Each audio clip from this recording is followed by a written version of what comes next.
बहरहाल सोहेल वड़ाच साहब ने जो कालम लिखिया उन्होंने लिखिया कि जख्मी शेर ने फैसला कर लिया, हुण सदर बन गया तो सियासत तो रिटायर नहीं होएगा बल्कि हमले करेगा। दूजे पासे उन्होंने लिखिया है कि चीता भी हार नहीं मान रहा। चीता उन्होंने इमरान खान को कहा ते नाल उन्होंने अपने कॉलम च जिहड़े उन्होंने अल्फाज लिखे ने ना वो मैं तुहानूं सुणाना है, मेरे नहीं उन्होंने अल्फाज ने।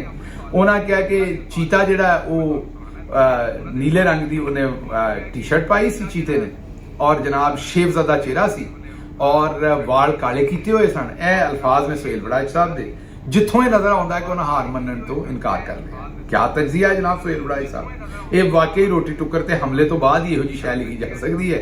नीली टी शर्ट, अपना शेवज़दा चेहरा और वाल काले किए हुए, इन्हां तो तुसीं गवेड़ ला लिया तिन्नां गल्लां तो कि बंदे ने हार मनण तो इनकार कर लिया। मतलब अगर वो नीले दे थां किसी होर रंग की टी शर्ट पाउंदे और थोड़ी जी शेप वधी हुंदी और तुहाडे हिसाब नाल उन्हां दे वाल चिट्टे हुंदे ते फिर उन्होंने हार मान लैनी। वाह भाई वाह वाह वाह शेर बग्गियो, मैं ये तुहाडी गल बिल्कुल मेरे भाई मेरे दोस्त मैं समझ गया भी बंदे ने कोई 7.5 सेर ओजर दे विच अन्न पाया होवे ना, मैनूं रोटी टुक्कर पाया होवे तो फिर इहो जिहा तजिया निकलदा जिहड़ा मेरे वीर ने कढिया।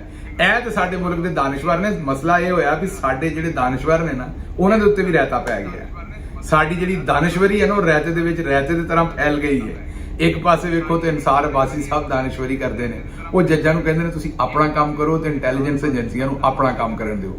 ਉਹਨਾਂ ਦੇ ਕਹਿਣ ਦਾ ਮਤਲਬ ਹੈ ਕਿ ਤੁਸੀਂ ਜਿਹੜੇ ਆਪਣੇ ਅਜ਼ਵਾਜੀ ਫਰਾਇਜ਼ ਅੰਜਾਮ ਦੇਣੇ ਨੇ, ਕਿਉਂਕਿ ਤੁਹਾਨੂੰ ਪਤਾ ਹੈ ਇਸਲਾਮੀ ਆਦਮੀ ਵੀ ਨੇ ਆਪਣਾ ਅਨਸਾਰ ਅਬਾਸੀ ਸਾਹਿਬ, ਤੇ ਉਹਨਾਂ ਜਿਹੜਾ ਆਪਣੇ ਕਾਲਮ 'ਚ ਜੱਜਾਂ ਨੂੰ ਮਸ਼ਵਰਾ ਦਿੱਤਾ ਹੈ ਕਿ ਜਨਾਬੇ ਵਾਲਾ ਤੁਸੀਂ अपना काम करो ते एजेंसियां वालियां नूं अपना काम करन दिओ, उन्हां दे काम 'च दखल ना दिओ। मतलब एजेंसियां वालियां दा एक काम है कि जजां दे बैडरूम दे विच कैमरे लाउण, है ना, ते ओह इह कहना चाह रहे ने कि उन्हां नूं उन्हां दा काम करन दिओ ते तुसीं अपणीਆਂ अजवाजी ਜ਼ਿੰਮੇਵਾਰੀਆਂ पूरीਆਂ करो। तुहाडा काम है ते ओह तुहाडीਆਂ अजवाजी ਜ਼ਿੰਮੇਵਾਰੀਆਂ ਦੀ फिल्म बनाउणे उन्हां दा काम है। वाह वाह वाह वाह, ਇਹ ਦੋ ਭਰਾ ਜਿਹੜੇ ਦੋ ਦਾਨਿਸ਼ਵਰ ਨੇ, ਦੋਵੇਂ ਜੰਗ ਗਰੁੱਪ ਕੋਲ ਨੇ ਹੀਰੇ।